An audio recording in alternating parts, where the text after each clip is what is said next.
السلام عليكم ورحمة الله وبركاته. الحمد لله رب العالمين والعاقبة للمتقين ولا عدوان إلا على الظالمين والصلاة والسلام على أشرف الأنبياء والمرسلين وعلى آله وأصحابه أجمعين أما بعد. اللهم علمنا ما ينفعنا وانفعنا بما علمتنا وزدنا علما يا رب العالمين. கணியத்திற்குரிய சகோதர சகோதரிகளே, அல்லாஹுடைய பேரருளால் பஹ்ரைன் பசாயிர் கல்வி நிலையம் தமிழ் பிரிவு சார்பாக நடைபெறக்கூடிய இந்த தொடர் கல்வி வகுப்பு ரமலான் காலத்தில் வேறு தலைப்புகளிலே கேள்விப்பதிலாகவும் நசீகத்தாகவும் இடம்பெற்றது.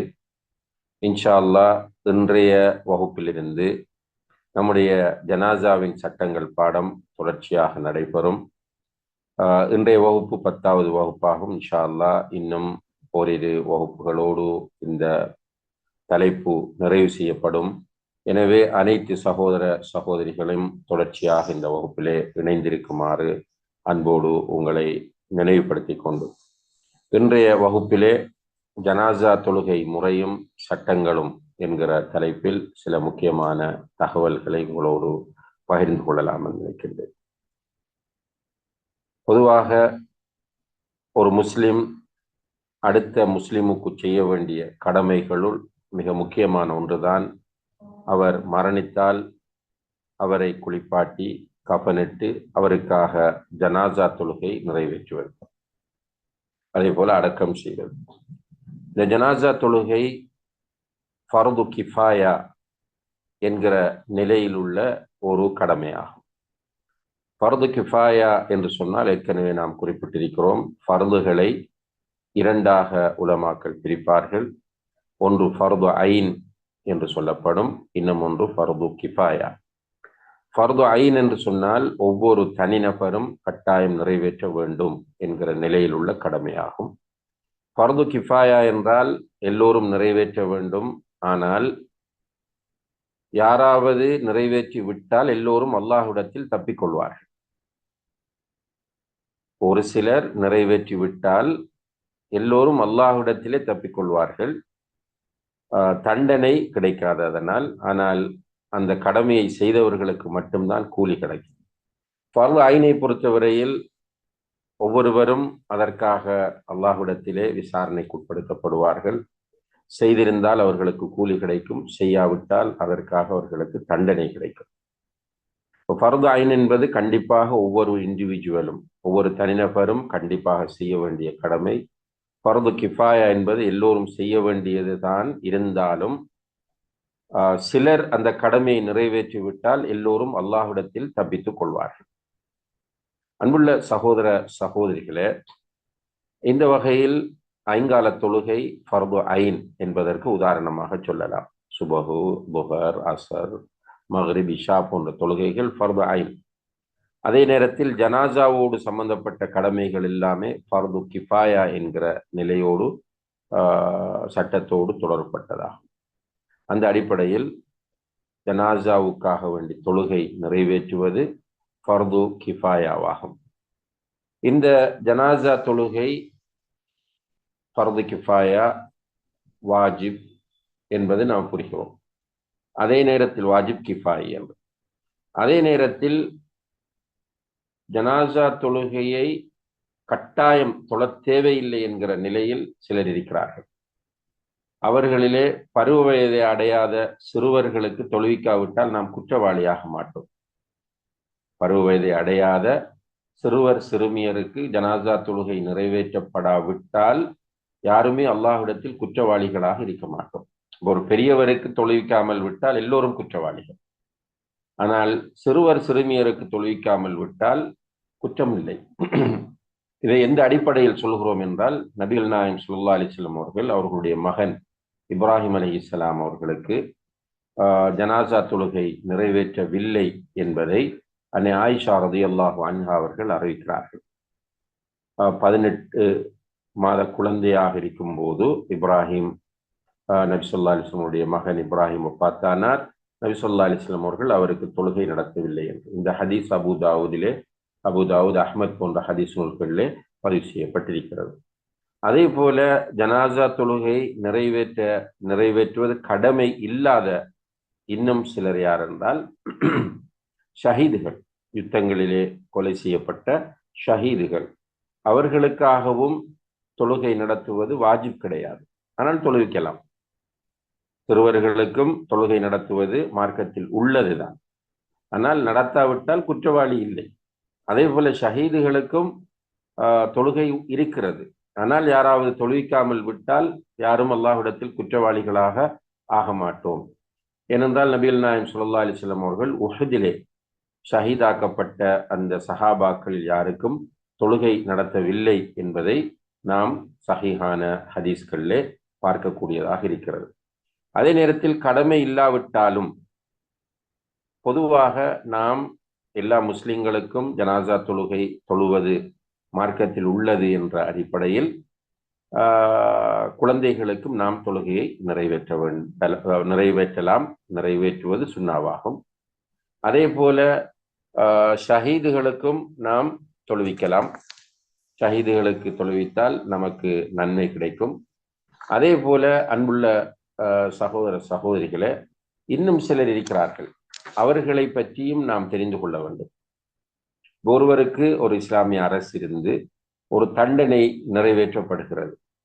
தண்டனை நிறைவேற்றப்பட்டவருக்கு நாம் தொழுகை நிறைவேற்றலாம். உதாரணமாக விபச்சாரம், திருமணம் முடித்து விபச்சாரம் செய்கிறார், அவர் கல்லால் எறிந்து கொலை செய்யப்படுகிறார். அவருக்காக தொழுகை நிறைவேற்றலாமா, ஜனாசா தொழுகை நிறைவேற்றலாமா என்று கேட்டால் கண்டிப்பாக அவருக்காக ஜனாசா தொழுகை நிறைவேற்ற வேண்டும். ஏனென்றால் நபிகள் நாயகம் ஸல்லல்லாஹு அலைஹி வஸல்லம் அவர்களுடைய காலத்தில் ஜுஹைனா என்கிற கோத்திரத்தைச் சேர்ந்த ஒரு பெண்மணி விபச்சாரம் செய்துவிட்டு நபி ஸல்லல்லாஹு அலைஹி வஸல்லம் அவர்களிடம் வந்து அவர் முறையிட்டார். நபி ஸல்லல்லாஹு அலைஹி வஸல்லம் அவர்கள் அவர் குழந்தை பெற்ற பிறகு வர சொல்லி திருப்பி அனுப்பினார்கள். அந்த பெண்மணி குழந்தை பெற்று பால் குடி மறக்கடித்து விட்டு வந்த போது நபி ஸல்லல்லாஹு அலைஹி வஸல்லம் அவர்கள் அந்த பெண்மணிக்காக வேண்டி ஜனாசா தொழுகை நிறைவேற்றினார்கள் என்பதை நாம் முஸ்லிம், அபு தாவூத், நசாயி, திர்மிதி, தாரமி, பைஹாக்கி போன்ற பல்வேறு ஹதீஸ் நூல்களில் பதிவு செய்யப்பட்டிருக்கிற ஹதீஸின் மூலம் புரிந்து கொள்ளக்கூடியதாக இருக்கிறது. எனவே அப்படி ஒரு கேள்வி நமக்கு வர வேண்டிய அவசியம் இல்லை. அடுத்ததாக பாவங்களில், பெரும் பாவங்களில் ஈடுபடக்கூடியவர்கள் மௌத்தானால், உதாரணமாக தொழுகையை விடுவது, ஜக்காத் கொடுக்காமல் இருப்பது, இவற்றை ஒருவர் மறுத்தால், தொழுகை மார்க்கத்தில் உள்ள கடமை என்பதை மறுத்து அதை கேலி செய்யக்கூடிய ஒருவராக இருந்தால் அவர் முஸ்லீமாக இருக்க முடியாது, அவர் முர்த்தத்தாகி விடுவார். அதே போல ஜக்காத் கடமை என்பதை ஒருவர் நிராகரிப்பாராக இருந்தால் அவரும் முர்த்தத்தாகி விடுவார். ஆனால் வாஜிப் என்று ஏற்றுக்கொண்ட பிறகு தொழுகையிலே ஈடுபாடு இல்லாமல் இருக்கிறார், ஜக்காத் கொடுப்பதில்லை. அதுபோல விபச்சாரத்தில் ஈடுபடக்கூடியவர், மதுபானம் அருந்தக்கூடியவர், இப்படியானவர்கள் மரணித்தால் என்ன செய்வதென்றால் அவர்களுக்கும் தொழுகை நிறைவேற்றப்பட வேண்டும். இருந்தாலும் அப்படியானவர்களுக்கு சமுதாயத்தில் உள்ள முக்கியமானவர்கள் இமாமத் செய்யாமல் இருப்பதுதான் சுன்னாவா. இதை என்னதான் கவனித்துக் கொள்ளுங்கள். ஏனென்றால் நபி ஸல்லல்லாஹு அலைஹி வஸல்லம் அவர்களுடைய ஒரு நடைமுறை இருந்ததை அபூ கத்தாதா ரலியல்லாஹு அன்ஹு அவர்கள் அறிவிக்கிறார்கள். ஜனாசா ஒன்று கொண்டு வரப்பட்டிருக்கிறது, வந்து தொழுகை நடத்துங்கள் என்று நபி ஸல்லல்லாஹு அலைஹி வஸல்லம் அவர்களிடம் சொல்லப்பட்டால் அவர்கள் வந்து கேட்பார்கள், இந்த ஜனாசாவை பற்றி என்ன சொல்கிறீர்கள், இதனுடைய நிலைமை என்ன என்றால், மாஷா அல்லாஹ் இவர் ஒரு நல்லவர் அப்படின்னு சொன்னால் ரசூலுல்லாஹி அலைஹி வஸல்லம் அவர்கள் அதற்காக தொழுகை நடத்துவார்கள். சில நேரம் அவர் மோசமானவர், இப்படிப்பட்டவர், அப்படிப்பட்டவர் என்று விமர்சனங்கள் வந்தால் அல்லாஹ்வுடைய தூதர் சொல்வார்கள், ஷஅனுக்கும் பிஹா, நீங்கள் பார்த்து கொள்ளுங்கள், இந்த ஜனாசாவை நீங்கள் பார்த்து கொள்ளுங்கள் என்று விட்டு அவர்கள் தொழுகை நடத்தாமல் போய்விடுவார்கள் என்பதை நாம் பார்க்கிறோம். எனவே பெரும்பாவங்கள் செய்யக்கூடியவருக்கு தொழுகை நடத்த வேண்டும். ஆனால் சமுதாயத்தில் உள்ள பெரிய உலமாக்கள், முக்கியமான பிரமுகர்கள் முன்னால் வந்து தொழுகை நடத்தாமல் இருப்பது சுன்னாவாகும் என்பதை இந்த ஹதீஸிலும் இது போன்ற இன்னும் பல ஹதீஸ்களின் மூலமும் நாம் அறிந்து கொள்ளக்கூடியதாக இருக்கிறது. அடுத்ததாக அன்புள்ள சகோதர சகோதரிகளே, கடன்காரர் மௌத்தானாலும் கடன்காரருக்காக நம்ம தொழுவிக்கலாம். ஆரம்பத்தில் நபி ஸல்லல்லாஹு அலைஹி வஸல்லம் அவர்களுக்கு தொழுகை நடத்துவதை தவிர்த்து கொண்டார்கள். பிறகு அவர்கள் யாராவது பொறுப்பெடுத்தால், இந்த கடனுக்கு நான் பொறுப்பு என்று முன்வந்தால் ஸல்லல்லாஹு அலைஹி வஸல்லம் அவர்கள் தொழுகை நடத்துவார்கள். அப்படி இல்லாத போது அவர்கள் தவிர்த்து கொண்டார்கள். பிறகு இஸ்லாமிய அரசு நல்ல நிதி வளம் பெற்ற போது ஸல்லல்லாஹு அலைஹி வஸல்லம் அவர்கள் அந்த கடனுக்கு அவர்களே ஆட்சியாளர் என்ற வகையில் பொறுப்பெடுத்து ஜனாசாவுக்கு தொழுகை நடத்தி இருக்கிறார்கள் என்பதை நாம் பார்க்கிறோம். அந்த அடிப்படையில் கடன்காரர்களுக்கும் நாம் தொழுகை நடத்தலாம் என்பதை புரிந்து கொள்ள வேண்டும். அடுத்ததாக, ஒருவர் தொழுகை நடத்தப்படாமல் அடக்கம் செய்யப்பட்டிருந்தால் அவருக்காக வேண்டியும் தொழுகை நடத்தப்பட வேண்டும். சில நேரங்களில் ஒரு நான் முஸ்லிம்ஸ் வாழக்கூடிய ஏரியாவில் அவர் போய் அங்கு வாழ்ந்து மௌத்தாகி அந்த மக்கள் அடக்கி விட்டார்கள், ஆனால் தொழுகை நடத்தப்படவில்லை என்பது நமக்கு தெரிந்தால் அவருக்காக வேண்டி நாம் தொழுகை நடத்தலாம். குறிப்பாக அவருடைய கபரடிக்கு போய் அந்த தொழுகையை நடத்துவது சிறந்ததாகும். அதே நேரத்திலே காயிப் ஜனாசா என்ற ஒன்று இருக்கிறது. காயிப் ஜனாசா என்று நீங்கள் கேள்விப்பட்டிருப்பீர்கள். அதாவது வெளிநாட்டிலோ அல்லது தூர ஒரு ஊரிலோ மௌத்தாகிற ஒருவருக்காக நம்முடைய ஊரில் ஜனாசா தொழுகை நிறைவேற்றுவது. இதை பொறுத்தவரையில் இது தொடர்பாக ஒரு ஹதீஸ் வருகிறது. ரசூலுல்லாஹி அலைஹி வஸல்லம் அவர்கள் நஜ்ஜாஷி என்று சொல்லக்கூடிய அபிசீனிய நாட்டு மன்னர் மௌத்தான போது, அவருடைய பேர் அஸ்ஹமா என்பது, அபிசீனிய நாட்டின் ஆட்சியாளராக இருந்தவர். அவர் மௌத்தான போது ரசூலுல்லாஹி அலைஹி வஸல்லம் அவர்கள் அவருக்காக வேண்டி மதீனாவிலே தொழுகை நடத்தினார். அவர் மௌத்தானது அபிசீனியாவில். அவருடைய ஜனாசா முன்னால் இல்லாமல் ரசூலுல்லாஹி அலைஹி வஸல்லம் அவர்கள் மதீனாவில் அவருக்காக வேண்டி ஜனாசா தொழுகை நடத்தினார்கள் என்கிற ஹதீஸை புகாரி, முஸ்லிம், அபூ தாவூத், நசாயி, இப்னு மாஜா, பைஹக்கி என்று பல்வேறு ஹதீஸ் கிரந்தங்களிலே நாம் பார்க்கிறோம். இந்த ஹதீஸை அடிப்படையாக வைத்து காயிப் ஜனாசா தொழுகை ஒன்று தொழலாமா என்கிற ஒரு பெரிய கருத்து வேறுபாடு இஸ்லாமிய அறிஞர்கள் மத்தியில், புகஹாக்கள் மத்தியிலே காணப்படுகிறது. இதிலே 20க்கும் மேற்பட்ட கருத்துக்களை சில உலமாக்கள் குறிப்பிடுகிறார்கள்.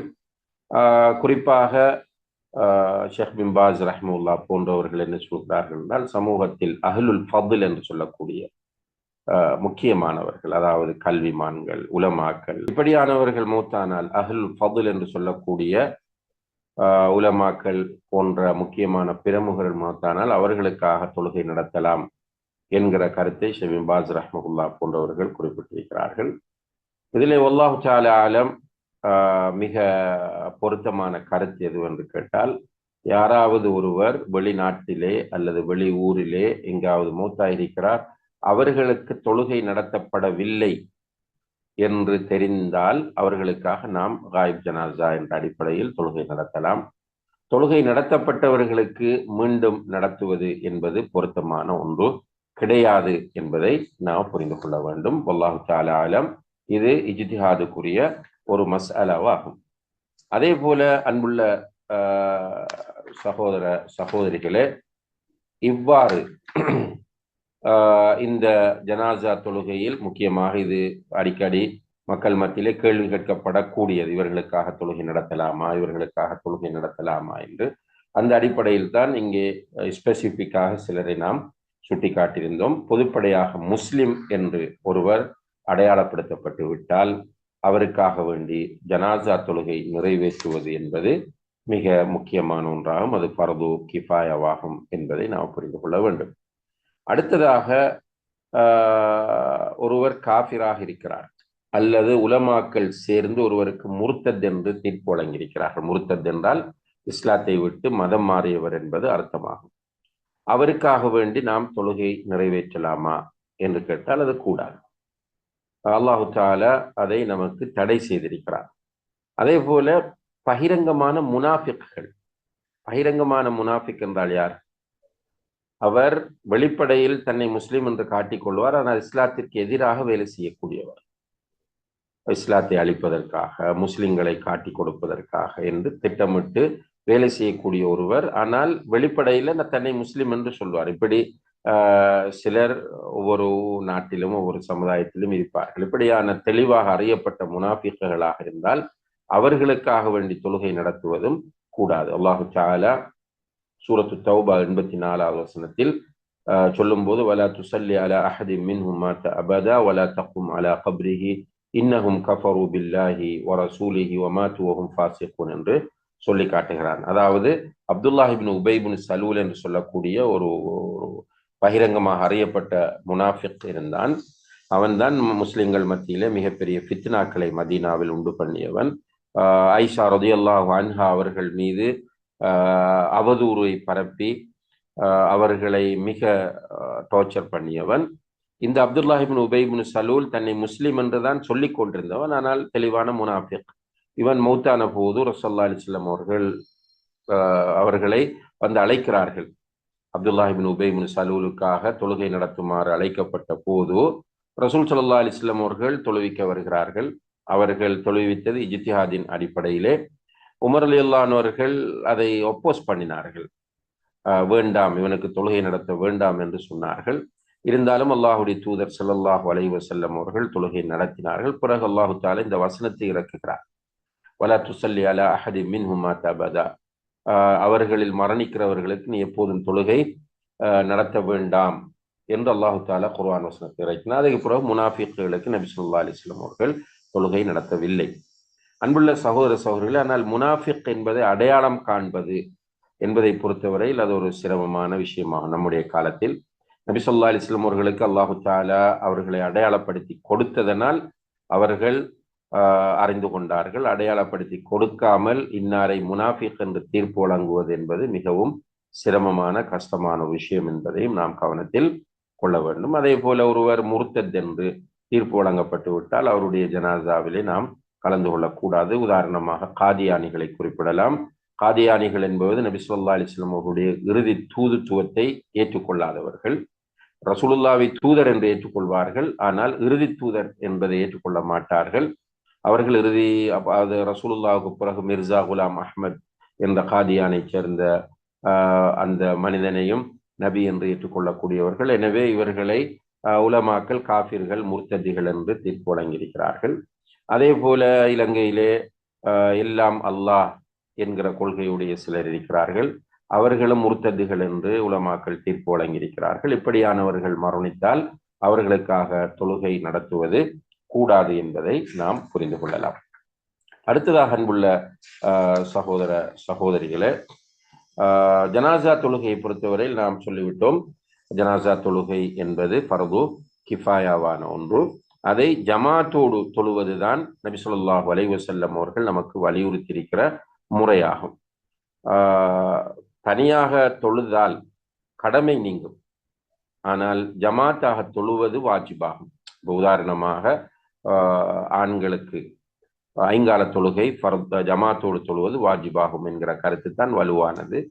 ஆனால் ஒருவர் தனியாக அந்த தொழுகையை தொழுதால் அவருடைய கடமை நீங்குவது போல ஜனாசா தொழுகையை ஒருவர் தனியாக தொழுதால் அவருடைய கடமை நீங்கும், ஆனால் வாஜிபை விட்ட குற்றம் அவருக்கு இருக்கும் என்பதை நாம் புரிந்து கொள்ள வேண்டும். எனவே ஜனாசா தொழுகையை ஜமாத்தோடு நிறைவேற்ற வேண்டும். ஜனாசா தொழுகையை ஜமாத்தோடு நிறைவேற்றுவதற்கு குறைந்தபட்சம் 3 பேர் தேவை என்பதை நாம் புரிந்து கொள்ளலாம். அப்படி அதாவது ஒரு ஜமாத் என்பதற்கு குறைந்தபட்சம் 3 பேர் இடம்பெற வேண்டும். ஆனால் ஒரு மையத்திற்கு அதிகமான மக்கள் நிற்பதுதான் சிறந்ததாகும். ஒரு மையத்திற்கு அதிகமானவர்கள் அந்த தொழுகையில் ஈடுபடுவதுதான் சிறந்ததாகும். ஸல்லல்லாஹு அலைஹி வஸல்லம் அவர்கள் சொல்லக்கூடிய ஒரு ஹதீஸ் முஸ்லிம், நசாயி, பைஹக்கி, திர்மிதி, அஹ்மத் போன்ற பல்வேறு ஹதீஸ் நூல்களில் பதிவு செய்யப்பட்டிருக்கிறது. ஆயிஷா ரலியல்லாஹு அன்ஹா அவர்கள் அறிவிக்கிறார்கள், மா மின் மையித்தின் துஸல்லி அலைஹி உம்மத்தும் மினல் முஸ்லிமீன் யப்லுகூன மிஅ குல்லுஹும் யஷ்ஃபஊன லஹு இல்லா ஷுஃபிஉ ஃபீஹி. அதாவது ஒரு மையத்துக்காக முஸ்லிம்களில் உள்ள ஒரு கூட்டம் தொழுவார்களாக இருந்தால் அவர்கள் நூற்றுக்கணக்கானவர்கள் என்றால் அவர்களுடைய ஷஃபாத்துக்கள் ஏற்றுக்கொள்ளப்படும் என்ற ஒரு ரிவாயத்திலும், இன்னும் ஒரு ரிவாயத்திலே ஓஃபிர லஹு அவருக்கு மன்னிப்பு வழங்கப்படும் என்று நபி ஸல்லல்லாஹு அலைஹி வஸல்லம் அவர்கள் சொல்கிறார்கள். அந்த அதிகமாக கலந்து கொள்ளக்கூடியவர்கள் அல்லாஹுக்கு இணை வைக்காதவர்களாக இருப்பது முக்கியமானதாகும். முஸ்லிம், அபு தாவூத், இப்னு மாஜா, பைஹக்கி, அஹ்மத் போன்ற ஒரு ஹதீஸ் நூல்களில் பதிவு செய்யப்பட்டிருக்கிற ஒரு ஹதீஸ். இப்னு அப்பாஸ் ரலியல்லாஹு அன்ஹுமா அவர்கள் அறிவிக்கிறார்கள், மாமின் ரஜுலின் முஸ்லிமின் யமூத்து, ஒரு முஸ்லிம் மௌத்தாகிறார், ஃபயகூம் அலா ஜனாஸத்திஹி 40 ரஜுலன், அவருடைய ஜனாசா தொழுகையில் 40 பேர் கலந்து கொள்கிறார்கள். லா யுஷ்ரிகூன பில்லாஹி ஷைஅன் இல்லா ஷஃபஅஹுமுல்லாஹு ஃபீஹி, அவர்கள் அல்லாஹுக்கு இணை வைக்காதவர்கள். 40 பேர் கலந்து கொள்கிறார்கள், அவர்கள் அல்லாஹுக்கு இணை வைக்காதவர்கள் என்று சொன்னால் அவர்களுடைய ஷஃபாத்தை அல்லாஹ் ஏற்றுக்கொள்வான் என்பதை நபி ஸல்லல்லாஹு அலைஹி வஸல்லம் அவர்கள் இந்த ஹதீஸிலே சொல்கிறார்கள். எனவே இணை வைக்காத அதிகமான மக்கள் ஜனாசா தொழுகையில் கலந்து கொள்வது மிக சிறப்பானதாகும், மையத்திற்கு மிகவும் பயனுள்ளதாகும் என்பதை நாம் கவனத்திலே கொண்டு அதிகமானவர்களை ஜனாசா தொழுகைக்கு அழைப்பதற்கான வழிகளை கடைபிடிக்க வேண்டும். அடுத்ததாக அன்புள்ள சகோதர சகோதரிகளே, குறைந்தபட்சம் இமாமுக்கு பின்னால் 3 சஃப்புகள் நிற்பதும் சிறந்ததாகும். 3 சஃப்புகள் குறைந்தபட்சம் நிற்பது. ஒரு முறை அபூ உமாமா ரலியல்லாஹு அன்ஹு அவர்கள் அறிவிக்கிறார்கள், ஒரு முறை ரசூல் ஸல்லல்லாஹு அலைஹி வஸல்லம் அவர்கள் ஒரு ஜனாசாவை தொழுவிப்பதற்கு வந்தார்கள். 7 பேர் தான் கூட இருந்தார். நபி ஸல்லல்லாஹு அலைஹி வஸல்லம் அவர்கள் அந்த 7 பேரையும் 3 சஃப்பாக்கினார்கள். அதாவது 2 பேராக ஒவ்வொரு சஃபிலேயும், அடுத்தது 3வது சஃபிலே 3 பேரையுமாக ஆக்கி 7 பேரை ரசூல் ஸல்லல்லாஹு அலைஹி வஸல்லம் அவர்கள், அதாவது ஒரு சஃபில் 3 பேர், மற்ற 2 சஃப்புகளிலும் 2 பேர் என்ற அடிப்படையில் 3 சஃப்புகளாக ஆக்கினார்கள் என்பதை நாம் அறியக்கூடியதாக இருக்கிறது. எனவே முடியுமானவரை சஃப்பை அதிகரிப்பது ஜனாசா தொழுகையிலே சிறந்தது என்பது நாம் புரிந்து கொள்ள வேண்டும். சில நேரங்களில் நாம் ஏற்கனவே சொன்னோம், 3 பேர் தான் ஒரு ஜமாத்துக்கு தேவை என்று. சில நேரம் 2 பேர் கூட வரலாம். வந்தால் பரலான தொழுகைகள் அல்லது சுன்னத்தான தொழுகைகளை பொறுத்தவரையில் 2 பேர் ஜமாத்தாக தொழும்போது இமாமுடைய வலது பக்கத்தில் மஅ்மூம் நிற்க வேண்டும்.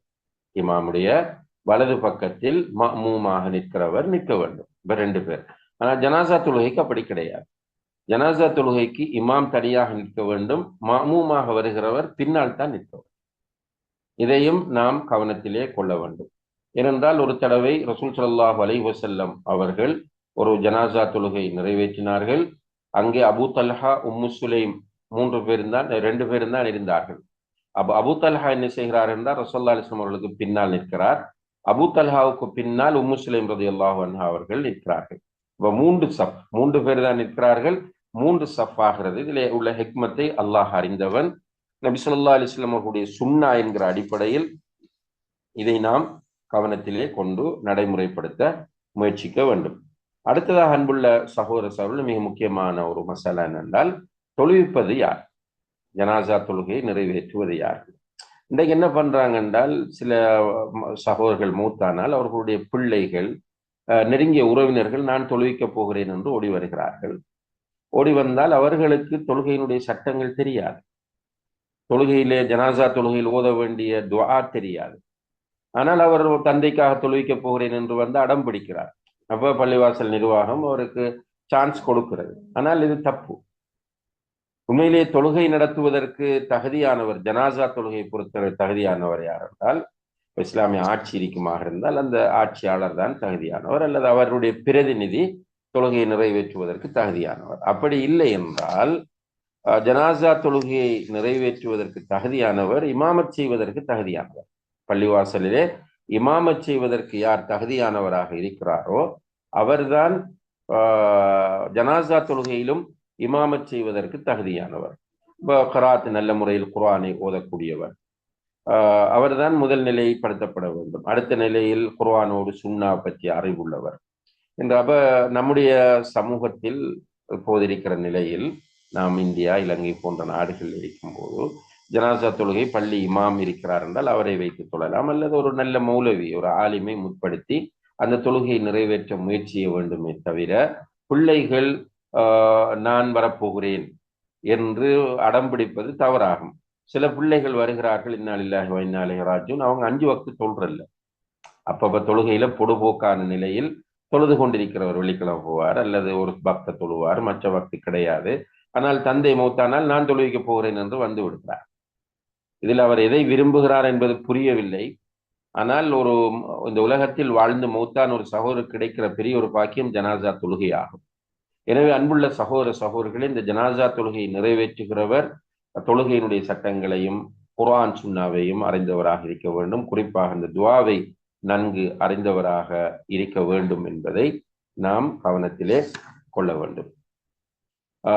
சில நேரங்களில் பல ஜனாசாக்கள் ஒன்றாக கொண்டு வரப்பட்டால் அதுல 2 முறை இருக்கிறது. எல்லா ஜனாசாக்களையும் ஒன்றாக வைத்து ஒரே நேரத்தில் தொழுவிக்கலாம். நபி ஸல்லல்லாஹு அலைஹி வஸல்லம் அவர்கள் அவ்வாறு செய்திருக்கிறார்கள். ஒரு முறை 9 ஜனாசாக்கள் கொண்டு வரப்பட்ட போது இப்னு உமர் ரலியல்லாஹு அன்ஹு அவர்களில் முதலாவது ஆண்களை வைக்கிறார்கள். இமாமுக்கு நேராக ஆண்கள் இருக்கிறார்கள். அடுத்தது பெண்கள் என்று இப்படி வரிசையாக அவர்களை வைத்துவிட்டு இமாமத் செய்தார்கள் என்பதை நாம் பார்க்கிறோம்.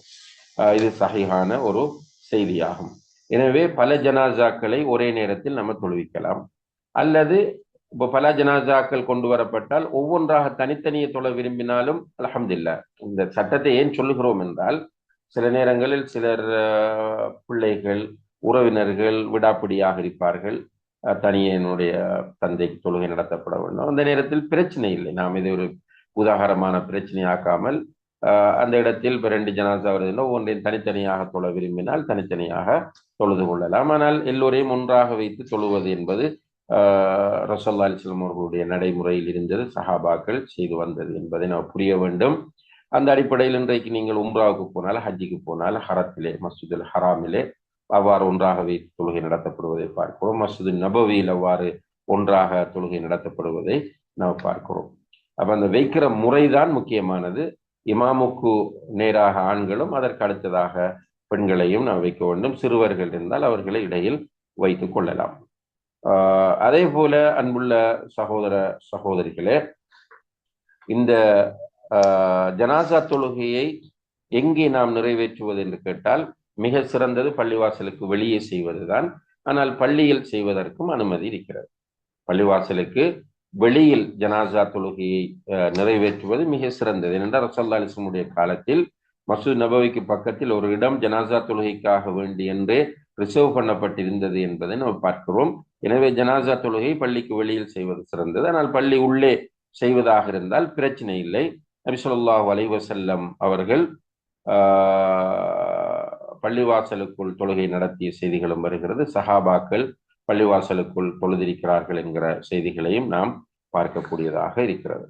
அடுத்ததாக அன்புள்ள சகோதர சகோதரிகளே, ஜனாசா தொழுகையை பொறுத்தவரையில் மையவாடியில் கொண்டு போய் கபரிஸ்தானில் கொண்டு போய் வைத்து ஜனாசா தொழுகை தொழுவது என்பது தவறானதாகும். அது தவிர்க்கப்பட வேண்டும் என்பதை நாம் கவனத்திலே கொள்ள வேண்டும்.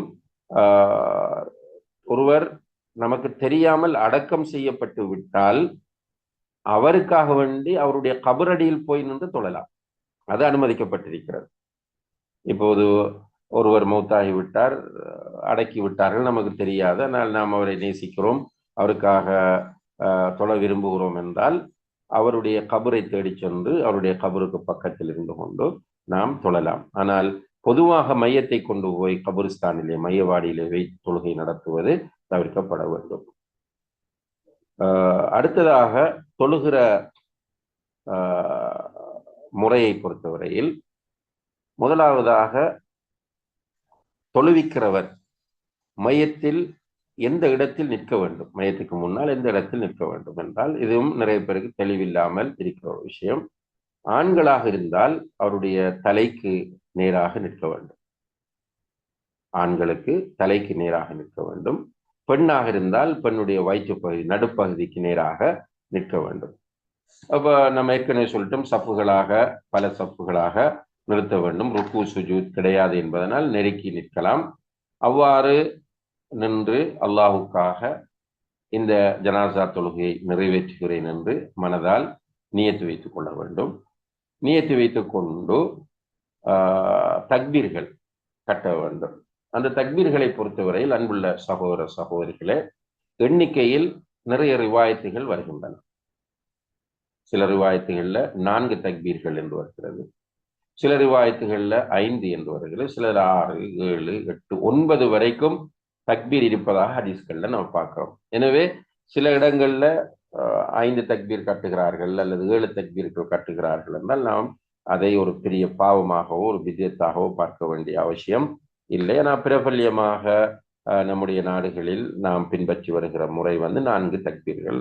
மக்காவுக்கு போனாலும் மதீனாவுக்கு போனாலும் 4 தக்பீர்கள் தான் பிரபல்யமாக பின்பற்றப்படுகிறது. எனவே அந்த முறையை நடைமுறைப்படுத்துவது இலகுவானது, சிரமங்களை தவிர்ப்பதற்கு அது வழியாக அமையும். இப்போ அல்லாஹுக்காக இந்த தொழுகையை தொழுகிறேன் என்று கையை உயர்த்தி கட்டிக்கொள்ள வேண்டும்.